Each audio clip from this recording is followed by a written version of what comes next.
Hello दोस्तों। Hope आप सभी लोग अच्छे होंगे। ये टीजीटी पीजीटी कॉमर्स का प्रैक्टिस सेशन का तीसरा भाग है जो अकाउंटिंग टॉपिक का है। अभी अकाउंटिंग का तीसरा पार्ट चल रहा है।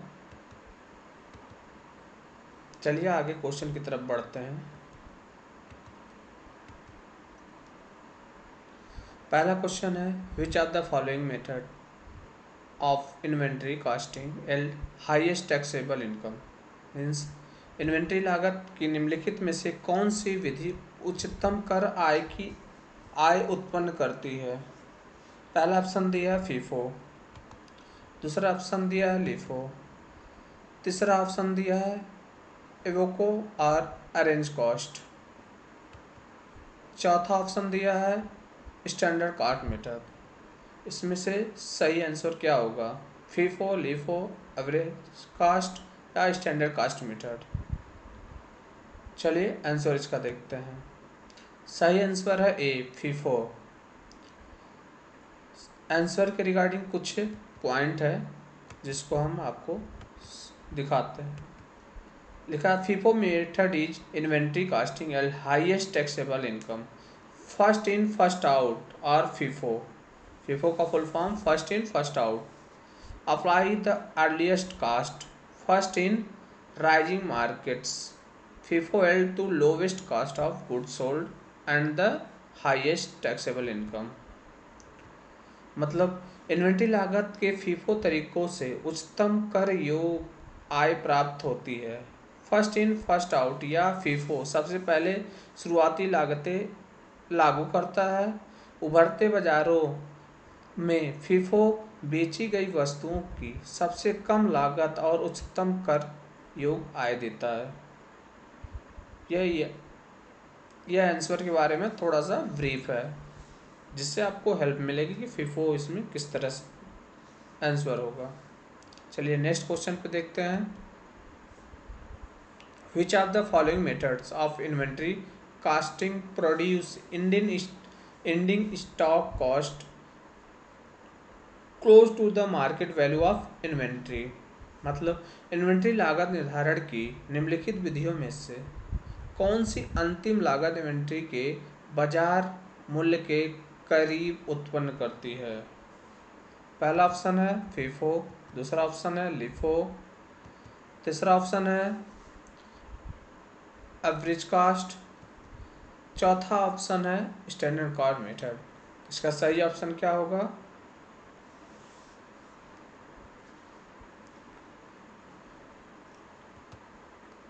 फीफो इसका भी पहला आंसर होगा। चलिए इसके फीफो के बारे में, इसके आंसर के बारे में थोड़े से कुछ और पॉइंट हैं जिसको आप एक बार देख लीजिए। FIFO methods of inventory costing produce ending stock closing to the market value of inventory. FIFO first in first out जिसका फुल फॉर्म होता है method is based on the presumption that the first inventory is purchased और the first ones to be sold. It costs to flow assumption for most companies since the theory perfectly matched to the actual flow of goods. Therefore, it is considered as the right way to value inventory. मतलब inventory लागत निर्धारण की FIFO विधियाँ inventory के बाजार मूल्य के करीब स्टॉक लागत को समाप्त करती है। FIFO first in first out पद्धति इस धारणा पर आधारित है कि खरीदी गई पहली सूची ही सबसे पहले बेची जाने वाली वस्तु है। यानी फीफो मतलब पहले आया पहले गया। अधिकांश कंपनियों के अधिकांश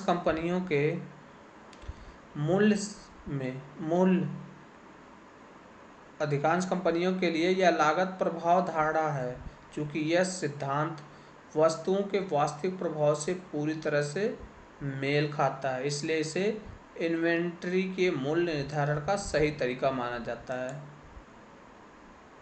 तो इसे देख सकते हैं दोस्तों कि आप इसका इंग्लिश में भी एक ब्रीफ देख सकते हैं, एक हिंदी में भी ब्रीफ देख सकते हैं जो आपको काफ़ी हेल्प करेगा।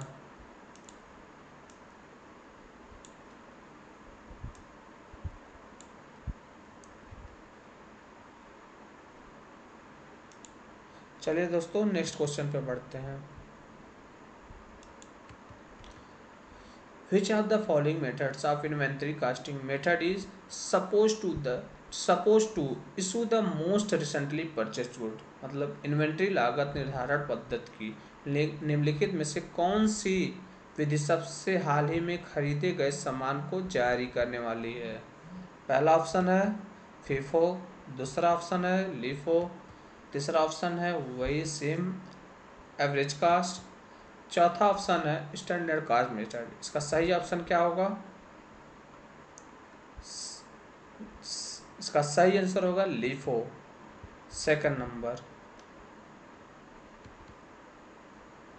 चलिए इस आंसर के रिगार्डिंग कुछ और ब्रीफ इसका आंसर का देख लेते हैं। लिखा है LIFO inventory costing method is the suppose to issue the most recently purchase good. LIFO which stand for the last in first out, मतलब लास्ट में आता है फर्स्ट जाता है।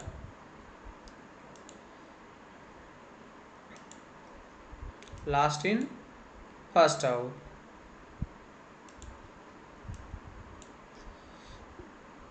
Is it the inventory valuation method which is the assumes that the last item placed of inventory are that first sold during the accounting year?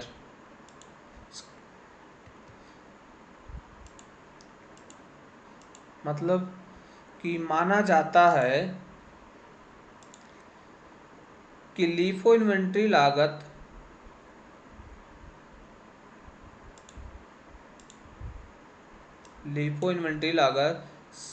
पद्धति सबसे पहले ही खरीदे गए सामान को जारी करता है। लीफो जिसका अर्थ होता है लास्ट इन फर्स्ट आउट, एक इन्वेंट्री मूल्यांकन पद्धति है जो मानती है कि इन्वेंट्री में रखी गई अंतिम वस्तुएं एक लेखांकन के दौरान सबसे पहले बेची जाती हैं।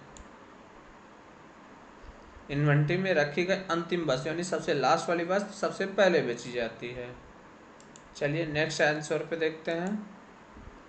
नेक्स्ट क्वेश्चन पे opening inventory plus net purchase.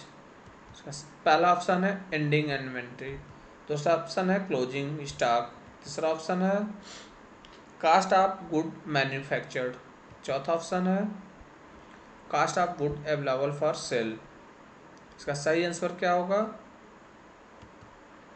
इसका सही आंसर होगा cost of goods available for cell.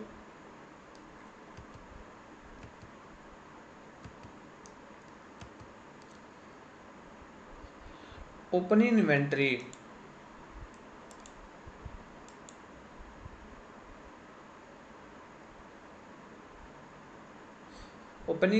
Plus net purchase equal to cost of good available for sale. The cost of good available for the sale equal to the beginning value of the inventory plus cost of good purchase। मतलब प्रारंभिक सूची plus शुद्ध खरीदारी equal to बिक्री के लिए उपलब्ध सामान की लागत, जो ऑप्शन नंबर 4 था। बिक्री के लिए उपलब्ध सामान की मूल्य की लागत इन्वेंट्री के लिए शुरुआती मूल्य और खरीदे गए सामान की लागत के बराबर होता है। चलिए नेक्स्ट क्वेश्चन पे देखते हैं।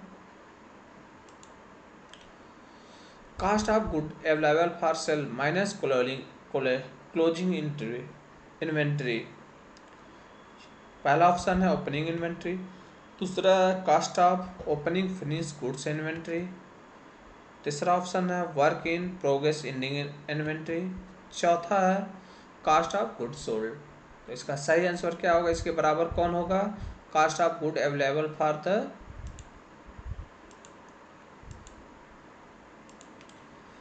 क्वेश्चन है cost of the good available for the sale minus closing inventory equal to opening inventory होगा, कास्ट ओपनिंग इन्वेंट्री होगा, या वर्क प्रोग्रेस एंडिंग इन्वेंट्री होगा, या कास्ट ऑफ गुड सोल्ड होगा। चलिए इसका सही आंसर देखते हैं।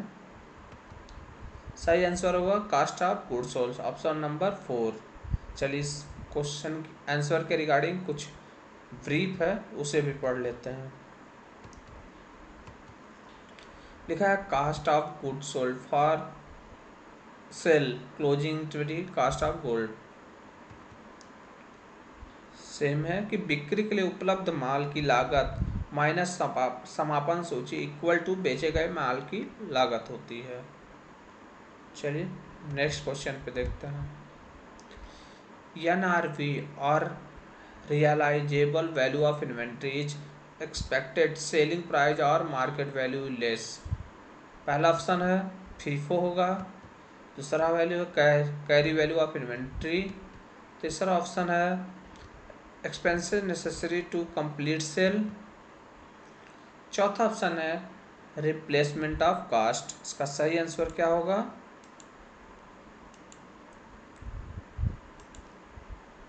क्वेश्चन है कि NRV या इन्वेंट्री का शुद्ध वसूली योग्य मूल्य अपेक्षित बिक्री मूल्य या बाजार मूल्य से कम है तो क्या होगा? फीफो होगा, या कैरी वैल्यू ऑफ इन्वेंट्री होगा, या expenses necessary to complete sale होगा, या रिप्लेसमेंट ऑफ कास्ट होगा। इसका सही आंसर क्या होगा? चलिए आगे देखते हैं।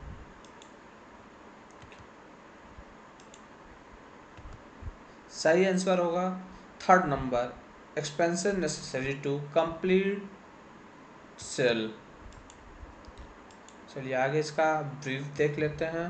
लिखा है NRV और net realisable value of inventory is the expected selling price और market value less expenses necessary to complete sale. Net realisation value is generally equal to the selling price of the inventory goods lets the selling, मतलब completion and disposal. मतलब कि NRV या inventory का शुद्ध वसूली योग्य मूल्य अपेक्षित बिक्री मूल्य या बिक्री को पूरा करने के लिए आवश्यक खर्च को घटाकर बाजार मूल्य है। मतलब जो आवश्यक खर्च होते हैं उसे घटाकर बाजार मूल्य होता है।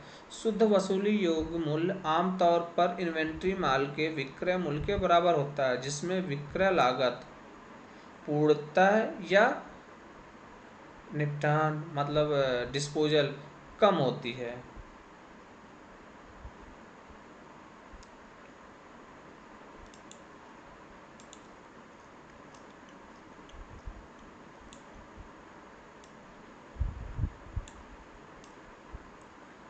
आप भी आराम से इसको देख सकते हैं।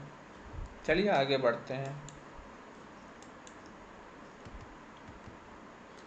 लिखा है under which method of inventory costing ये predetermined cost is assigned to all items of inventory, यानी इन्वेंट्री कास्टिंग की किस विधि के तहत इन्वेंट्री की सभी वस्तुओं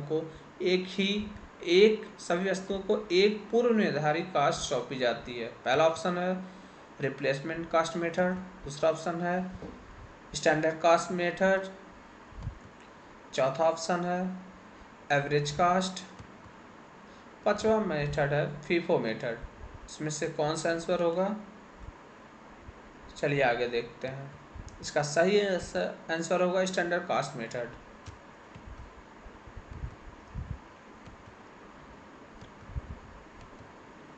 इसके बारे में ब्रीफ आप देख सकते हैं कि इन्वेंट्री लागत की मानक लागत पद्धति के तहत इन्वेंट्री की सभी वस्तुओं के लिए एक पूर्व निर्धारित लागत सौंपी जाती है। एक मानक लागत को पूर्व निर्धारित लागत, अनुमानित भविष्य की लागत, अपेक्षित लागत या बजटीय इकाई लागत, पूर्वानुमान लागत या होना चाहिए लागत के रूप में वर्णित किया गया।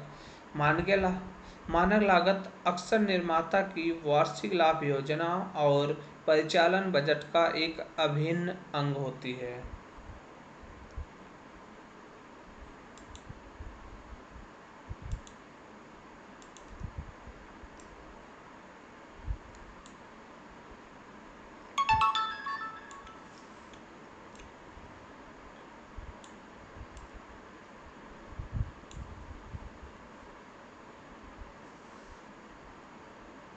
चलिए आगे बढ़ते हैं। नेक्स्ट क्वेश्चन है, टर्म क्रेडिट्स मीन्स।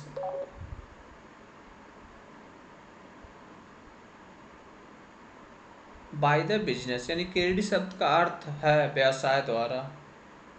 पहला ऑप्शन है रिसीविंग ऑफ बेनिफिट्स, दूसरा ऑप्शन है it's has no effect on business, तीसरा ऑप्शन है प्रोवाइडिंग बेनिफिट्स, चौथा ऑप्शन है आइटम डिपेंड्स ऑन आइटम्स। सही आंसर क्या होगा? रिसीविंग ऑफ बेनिफिट, यानी बेनिफिट जो रिसीव करते हैं।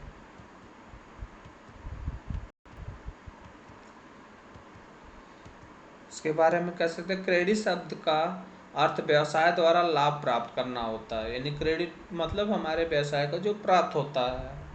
ये वे शर्तें जो इंगित करती हैं कि खाते या क्रेडिट पर की गई बिक्री के लिए भुगतान कब देय है। चलिए आगे बढ़ते हैं। When a liability is reduce और डिक्रीज इट रिकॉर्डेड ऑन, मतलब जब कोई एक लाइबिलिटी रिड्यूज या यानी घटती या बढ़ती है, वो कहाँ रिकॉर्डेड किया जाता है? कोई देनदारी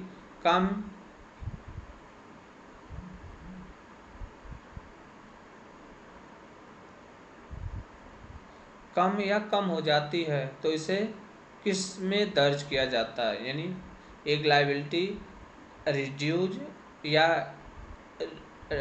या डिक्रीज होती है तो वो कहाँ रिकॉर्ड होता है? पहला ऑप्शन है लेफ्ट और credit side of the amount, यानी क्रेडिट साइड के अमाउंट में, राइट या डेबिट साइड के अमाउंट। तीसरा ऑप्शन है राइट और क्रेडिट साइड ऑफ अमाउंट, चौथा ऑप्शन है लेफ्ट और डेबिट साइड ऑफ अमाउंट। सही आंसर क्या होगा? लेफ्ट और debit side of amount.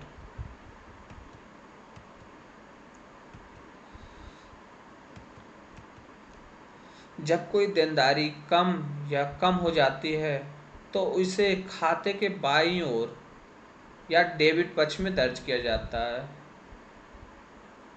Next question, when A capital is increased by an amount, यानी एक अमाउंट के द्वारा वृद्धि राशि पूंजी में, यानी जब एक पूंजी में एक अमाउंट के द्वारा राशि वृद्धि की जाती है तो इसे किस में दर्ज किया जाता है? पहला ऑप्शन है लेफ्ट और क्रेडिट साइड अमाउंट, मतलब लेफ्ट साइड में, या क्रेडिट साइड अमाउंट में, क्रेडिट साइड के अमाउंट में, राइट और डेबिट साइड अमाउंट। तीसरा ऑप्शन है राइट और क्रेडिट साइड अमाउंट, या चौथा ऑप्शन है लेफ्ट या डेबिट साइड अमाउंट। इसका सही आंसर क्या होगा? राइट और क्रेडिट साइड अमाउंट, यानी राइट में या क्रेडिट साइड अमाउंट में आप इसकी एंट्री दिखा सकते हैं।